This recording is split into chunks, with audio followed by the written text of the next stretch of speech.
Hello, I am Vladimir Shirogorov, a historian, and author of the book War on the Eve of Nations, Conflicts and Militaries in Eastern Europe, 1450-1500, and Strategies of Ukrainian War, 1500-1800, that is now in print, and also many other essays on military history published in Russia, the United States of America, Germany, Italy, and other countries.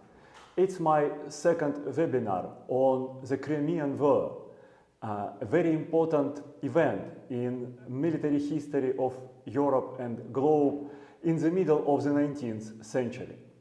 The seminal importance of the Crimean War for further warfare, for the global warfare in the 20th and 21st century is determined by its nature. The Crimean War was the first large conflict of the industrial powers, where the industrial facilities and industrial kinds of weapons determined its course and outcome. This second webinar is also important because at the end of 2025 and at the beginning of 2026, we would have an anniversary of the Crimean War, and many current politicians and also the current public opinion turn their attention to the Crimean War to find the recipes for today's international crises. One of them unfolding exactly over the territory to which the Crimean War was committed. So the headline of today's webinar is "Whose are victory and defeat in the Crimean War?" You have my slides on your screen, and you could download them or read them from my Telegram channel, to which I invite you to subscribe. Subtitle of today's seminar is Reading War, Learning Strategy. Crimean War is the vast amount of exemplary decision-making that could help not only understand the current international events and warfare, but also obtain knowledge of strategy that's applicable not only in warfare, but also in business, politics, and private life. It is the reason why I include a narrative on the Crimean War in my course on military strategy for competitive struggle that I start to teach next week, and to which I invite you to join. First, we start with conclusions to the webinar 1 on the Crimean War that had a title World War Zero, Industrial Age as Strategy Against Empires. It's exactly the reason why I pick up the Crimean War to explain some very important concepts of strategy, because the Crimean War developed the kind of strategies that, since its industrial nature, are used during the 20th and 21st centuries. It's also a kind of conclusion, the current webinar, it's a kind of conclusion to the series of my shorts on my channel with YouTube that are devoted to the Crimean War, where I explain the place of technology in strategy that's especially important in our time of fast technological changes. There are two groups of conclusions that must be attended discussing the Crimean War. First of them is the group of conclusions on the combatants, their strategic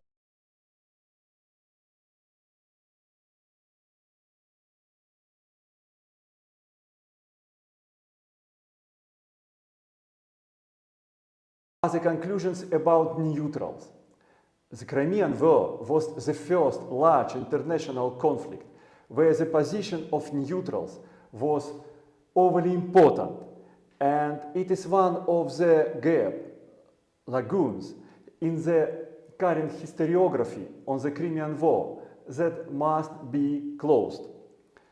We will discuss the strategic goals of the neutrals and neutrals' tools of intervention that allowed to them to achieve their strategic goals without intervening in the war by military means.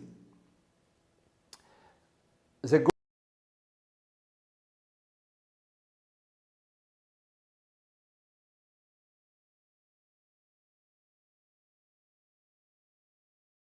to push out Russia from the belt of their competition in Eurasia that stretched from Ottoman Anatolia through Iran, through Central Asia, to northern China and the Far East.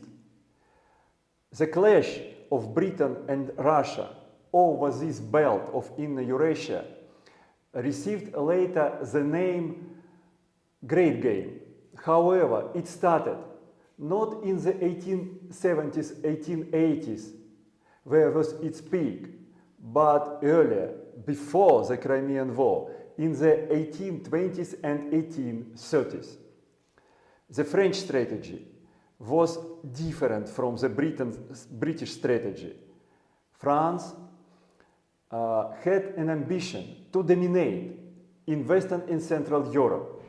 It was the ambition determined by the French fast economic growth during the Industrial Revolution that it pioneered together with Britain. However, following the Napoleonic collapse, Austria, Prussia, and Russia dominated in Central Europe, united into the Holy Alliance. France targeted to destroy it and to take over domination in Central Europe. But to destroy the Holy Alliance, it needed to defeat Russia, because Russia was the pillar of the Holy Alliance. None of the objectives of Britain and France were located in the main operational theater of the Crimean War that was shaped around the Black Sea and surrounding regions. First of all, the Balkans, the Transcaucasia, Ottoman Anatolia, and Russian northern shore of the Black and Azov Seas. During the Industrial Revolution, especially active in the first and second quarters of the 19th century, Britain and France established the industrial superiority over Russia. First of all, in manufacturing the new means of warfare, steamers, heavy rifled artillery, shell munition, high explosives, and rifled handguns that determined their technical superiority in warfare. At the same time, their industrial facilities provided to supply in full their army and fleet in the large scale and intensive conflict. Britain and France recognized that this superiority, as always in the periods of fast technological changes, was concentrated. It was not stretched, spread over all theater of confrontation, but concentrated in the very narrow zone, and it was the zone of naval and amphibious warfare, where the new kinds of weapon, new means of warfare played better, produced their best performance. They focused their operational strategy in this zone on the Black Sea and its coastal littoral, and the Baltic Sea and its coastal littoral.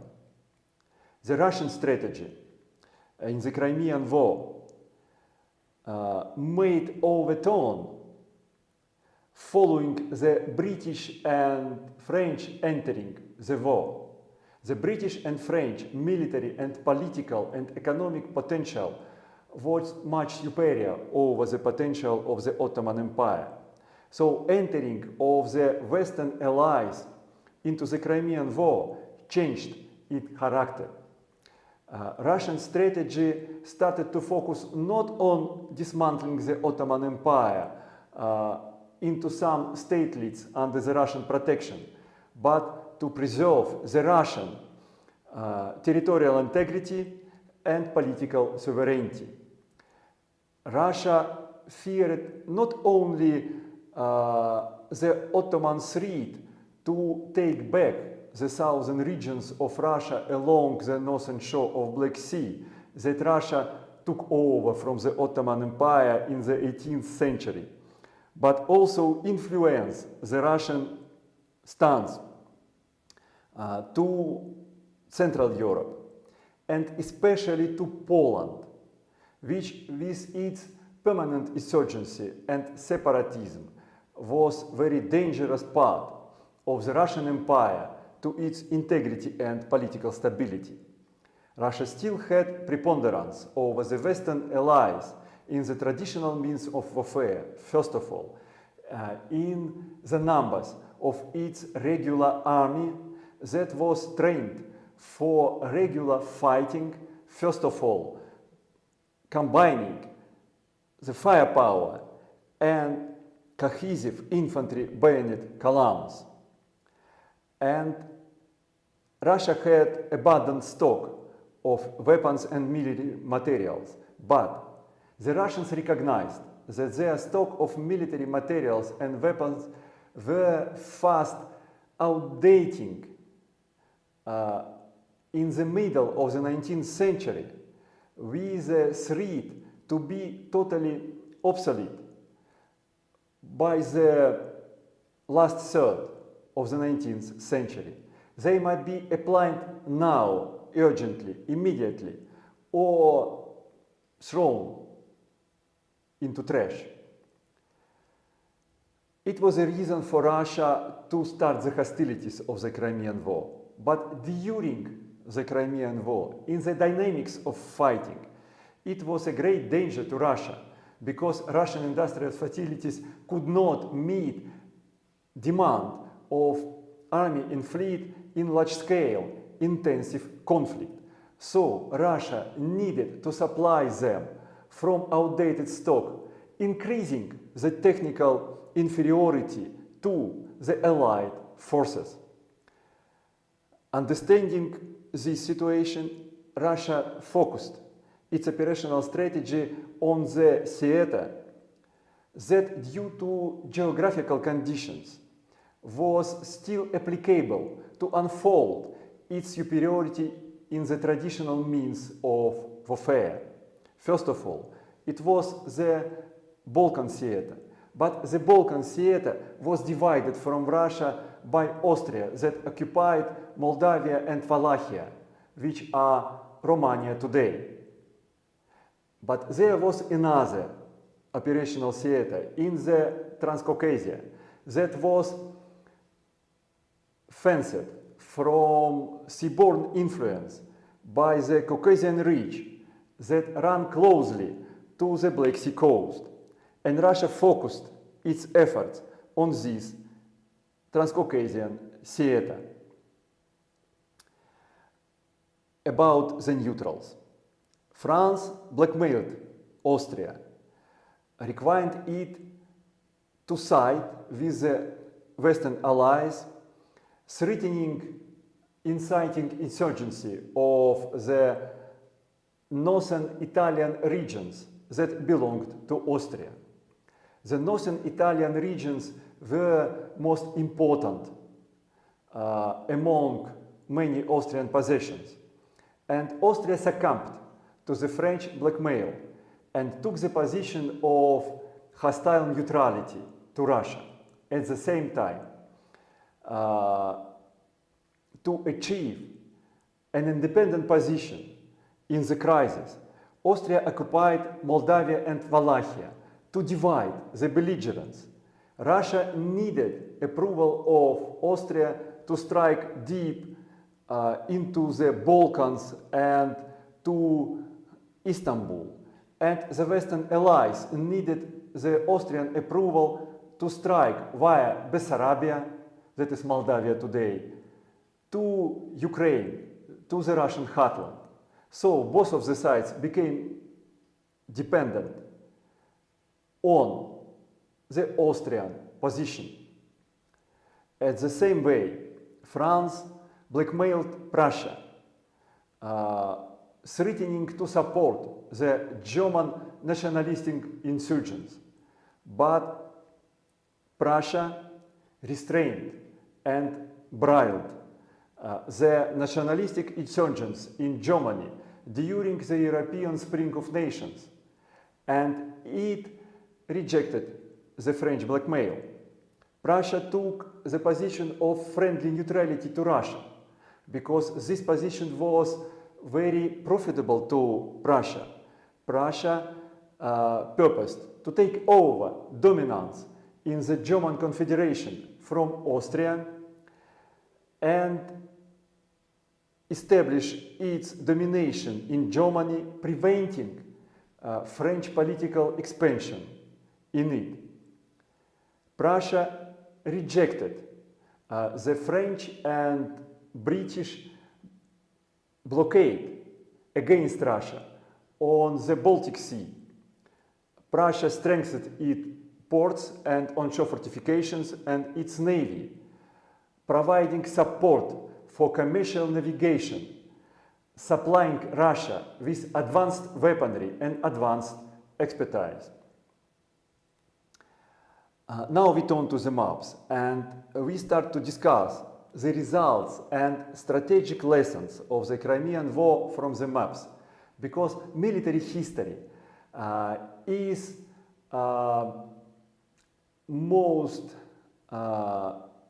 better depicted on the maps. Historians who do not operate with the maps are not military historians, but military philosophers. And I give you the military history of the Crimean War, because studying it, you find the lessons for your strategy also in other spheres of life. And in all of them, making strategy, you have to make map. Maybe not geographical map, but the map of your strategic surrounding in the obligatory way. So, the Crimean War in its main Black Sea strategic theater had three operational theaters. First, the operational theater in the Balkans. Second, the operational theater in the Crimea, in the Crimean Peninsula, but including some southern regions of Russian Empire, from nowadays Rostov in the mouth of the Don to nowadays Odessa. And the third operational theater of the Crimean War in the southern Black Sea strategic theater of it was the Transcaucasian theater. It was sent at the mountain passes from the Transcaucasia to northeastern Anatolia, which was extremely important for the Ottoman Empire, and later I explain why. The Crimean operational theater of the Crimean War is depicted now on your screen. its active zone did not include all the Crimean Peninsula, but only its southern part around Sebastopol and Balaclava, two ports on the southwestern and southern shores of Crimea. The specific geography, specific landscape of this region or sub-region or district consisted in the fact that if the region in the triangle between Sebastopol, Balaclava and the Black Sea was available for amphibious and naval operations, then it was fenced from the Crimean inland by the slopes of high Crimean mountains. And it is also a very important geographical condition, geographical factor for the course and outcome of the Crimean War. Now you could find on your screen the main battles, Russian pushes in red, Western pushes in blue, in this fighting zone of the Crimean War around Sebastopol. What is important? It is one of the episodes of Crimean War that the military history simply missed, as if it's blind, because the military history of the Crimean War is determined by the nationalistic rhetorics of the war and following nationalistic historiography in Russia, Britain and France. Following the landing of the allies of British and French troops between Sebastopol and Evpatoria, that is north of Sebastopol, they marched to Sebastopol to attack it. However, Sebastopol is divided for two parts. Northern part, north of its harbor, and southern part, south of it. Instead of attacking northern part of Sevastopol, the allies marched by it, bypassed it, to make the complete turn of their direction of march and approach Sebastopol from the south. At the same way, Russians marched out of Sebastopol to the north instead of defend it. And really two forces, one under the Russian commander, Prince Menshikov, and another under the Allied commanders, Lord Raglan and the French commander. They met in the crossroad of their moves at the Mackenzie Heights. Mackenzie Heights is the inland angle of the Sebastopol harbor. They saw each other. Raglan and the French commander Saint Arnaud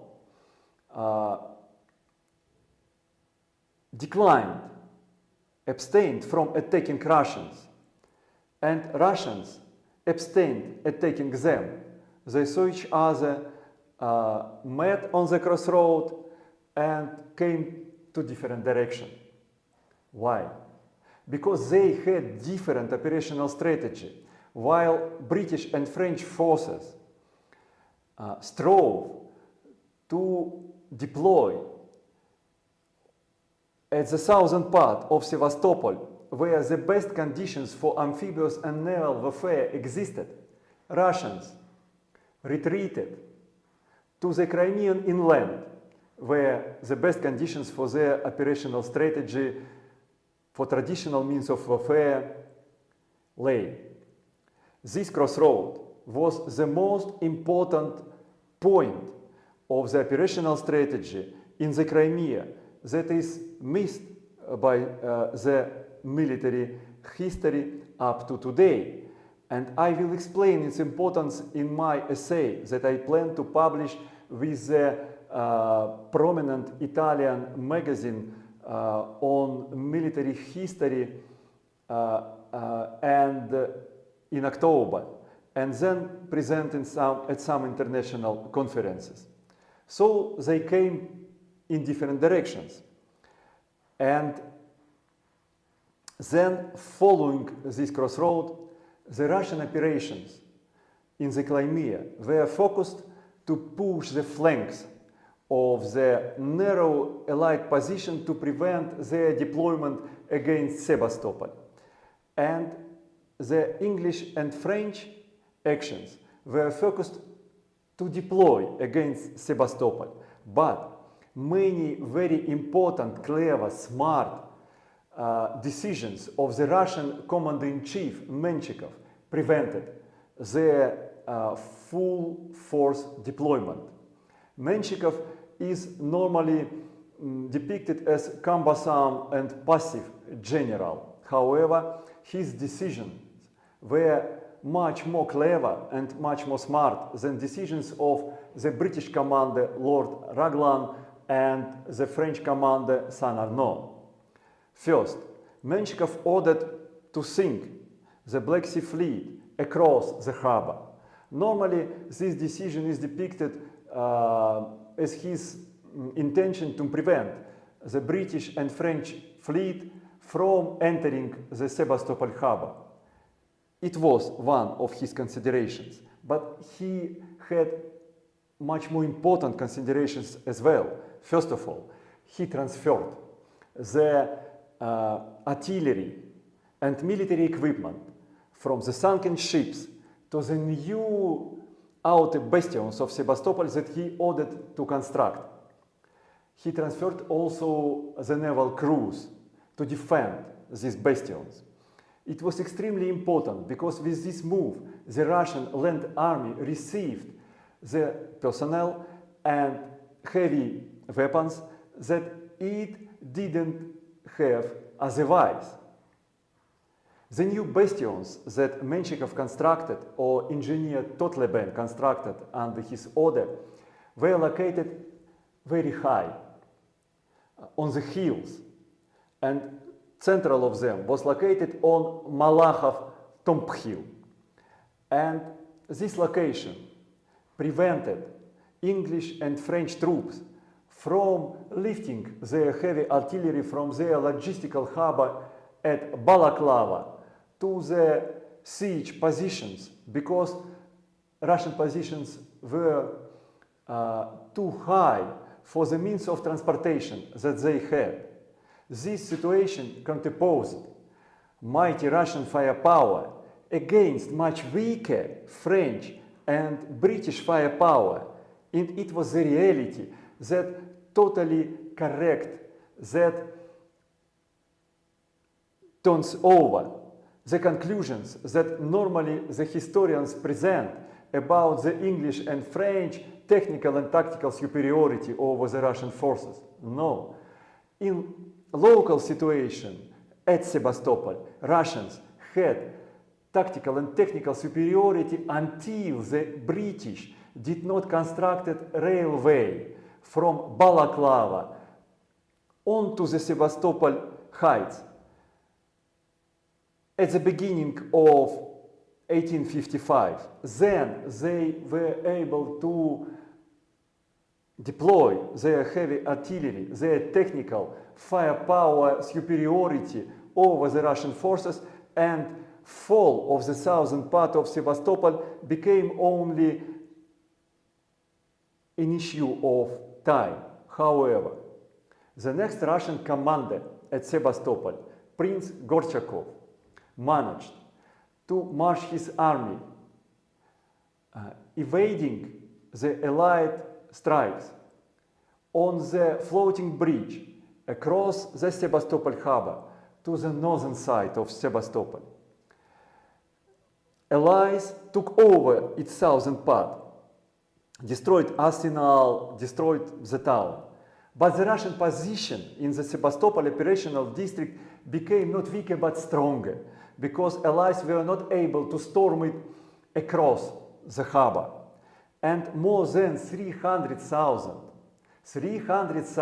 Allied troops with excellent equipment, excellent weapons, were locked in the deadlock of the Sebastopol foothold, from which they could not envelop operational advance due to the Russian positions on the steep slopes of surrounding Crimean mountains. Now we talk about the Transcaucasian theater. Now you have a map of the Transcaucasian theater on your screen. All the battles, all the engagements that are depicted on this map are important. However, the general view on the theater is much more important. You can see that during 1853 and 1854, the Russians shaped the operational theater in Transcaucasia, slowly narrowing the focus of the theater, the focus of the struggle, to the center of gravity of the battle over the fortress of Kars that dominated the passes from the Transcaucasia to northeastern Anatolia. Why northeastern Anatolia was so important? Not only because it was a marching route to Istanbul, to the heartland of the Ottoman Empire, but also because the most of population in northeastern Anatolia was composed of Armenians. Armenians were, in this period of time, in the moment of their national awakening, and they strove to create their state, their statelet, under protection of Russian Empire. And Russian advance, Russian penetration, Russian breakthrough into northeastern Anatolia would result in the general Armenian resurrection, Armenian upheaval that could bring the Ottoman Empire to total collapse. So Russians formed the operational theater, they narrowed focus of the struggle to Kars, and they took over Kars in the autumn of 1855, storming in September and forcing to surrender in November. At the same time, English and French headquarters understood importance of the Transcaucasian theater for outcome of war. They moved the Ottoman army that they rearmed, retrained from the Crimea to Caucasian Black Sea coast to intervene in the struggle at Kars. But the geographical conditions of the theater did not allow to do that. The Ottoman army under their commander Amir Pasha marched along the coast and returned to the point of its disembarkation.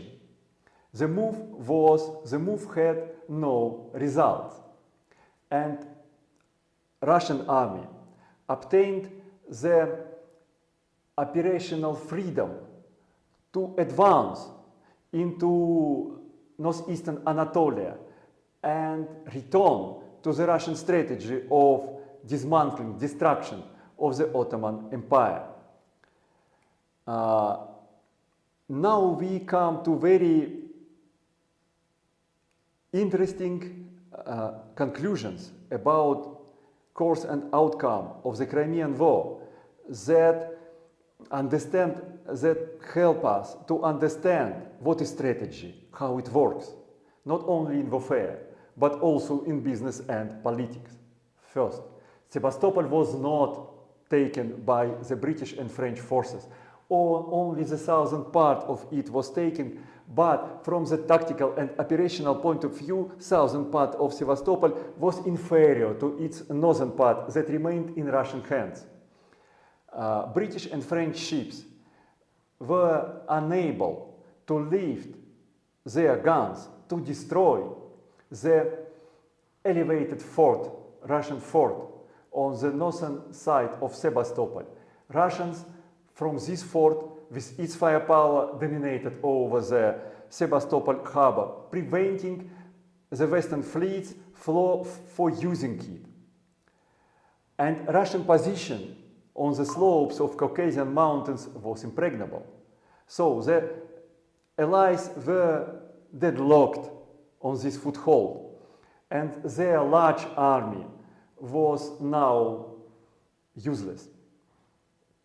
So, battle at Sebastopol was not a light victory over Russia, because taking of its southern part did not result in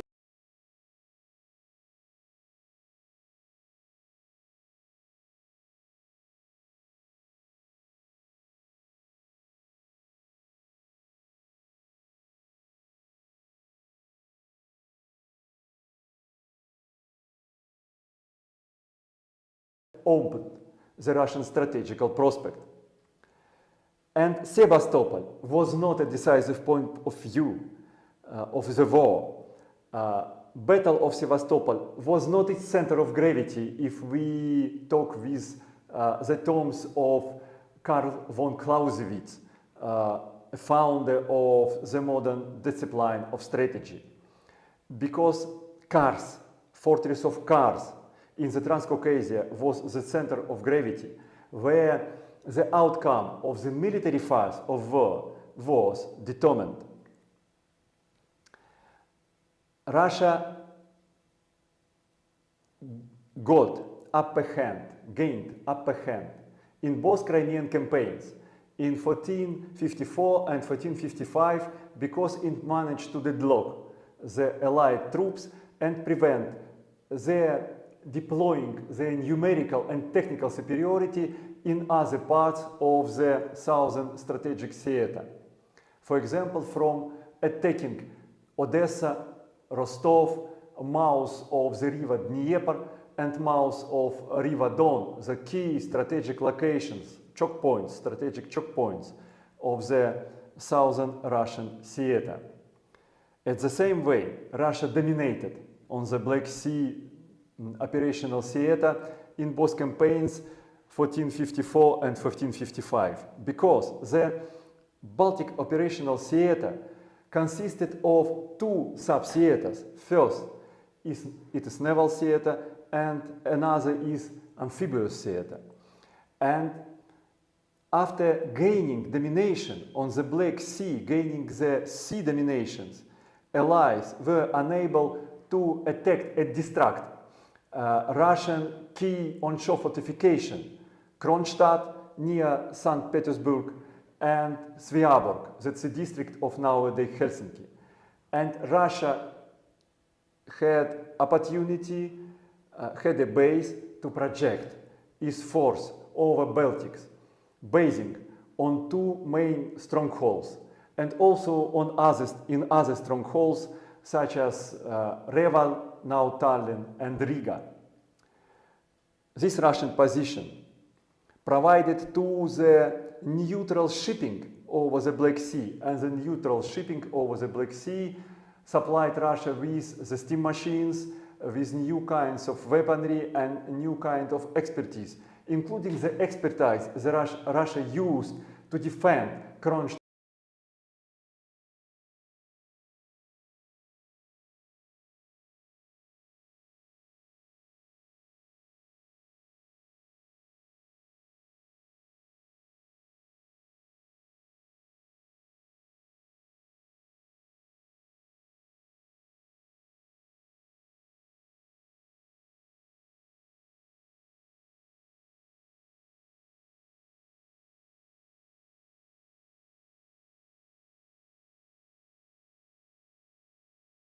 Its initial and principal objective.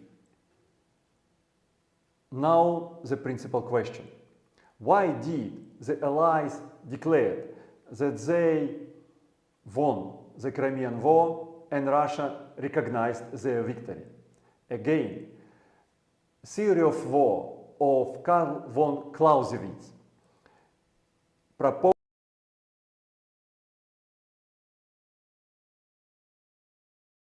explanation of a system Russia dominated,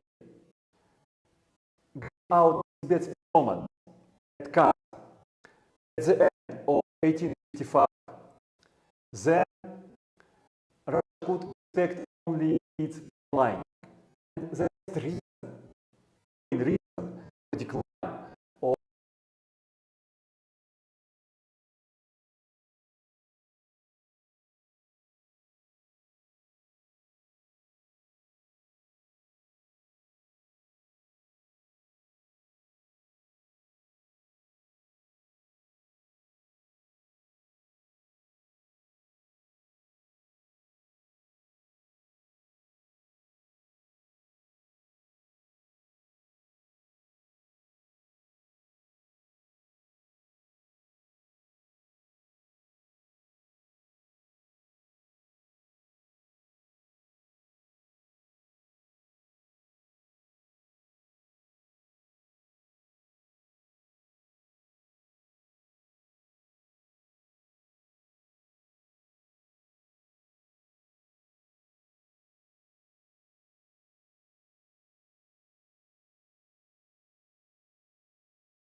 Britain turned to mobilize its reserve militia.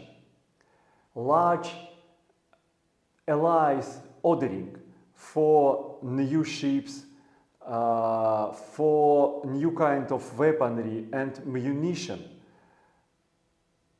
demonstrated to Russia that in the campaign of 1856 the allies would be much stronger. So Russia had to cede something, to succumb to some small allied demands to achieve peace. Who was the real winner of the Crimean War? Russia was a loser because it was pushed, it was forced to some sharp social and political reforms during a quarter of century following the Crimean War.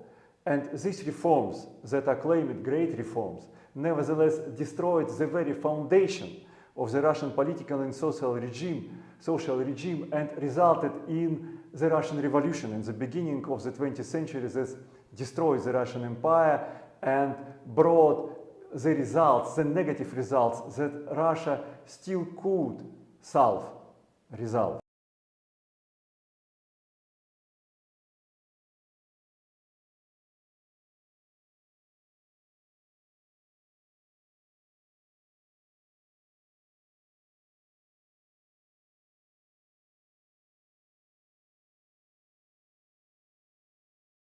Britain was not winner of the Crimean War because not Britain but Russia occupied the inner belt of Eurasia and dominated from Central Asia to Northern China during the last quarter of the 19th century. Austria was not winner of the Crimean War because despite its very cute moves, it was not able to establish the dominating bloc over Europe with France. And during next 5 years, France took over from Austria its Italian possessions and transferred them to the new Italian United States. And Germany, in 15 years, took over the Austrian German possessions and created the United German Empire under the Prussian leadership. At the same time, Prussia established the German Empire as a direct consequence of the international changes that happened during and in aftermath of the Crimean War. It was a real winner of war, but being neutral and hostile neutral to the military dominant in the war, Britain and France. And the Ottoman Empire, despite it suffered heaviest defeats in the Crimean War, and Russian army advanced in the heartland of the Ottoman Empire in northeastern Anatolia.